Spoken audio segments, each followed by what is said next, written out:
Шариғатта жалақыдан бөлек үстеме харам. Жалақыдан бөлек үстеме харам. Анау не? Не деп айтады біздің тілде? Жоқ, премия емес. Леви ма? Жұмысқа кірсе, леви бар ма дейді.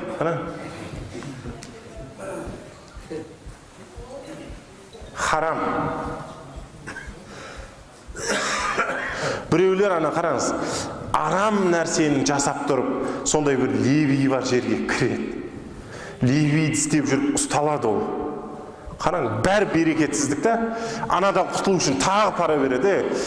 Аштан өлмейсің ғой. Аштан өлмейсің.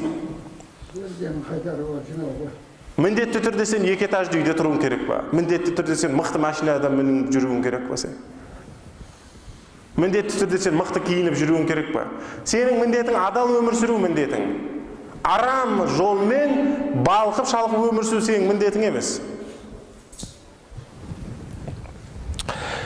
Бурай ибн Хусайл радиаллаху анху риуаят қылады. Егерде біз біреуді қызметке бекітіп, оған жалақысын тағайындасақ, бұдан тыс алған нәрсесі арам жолмен тапқан табысы болады дейді. Адамның айлығы болады. Ана қосымша леви деген нәрселердің бәрі не болады деген оған? Арам. Барлық жерде сондай. Қараңыз, кім түзейді бұны? Ол осылай кетеді, ол деу болмайды мұсылманға.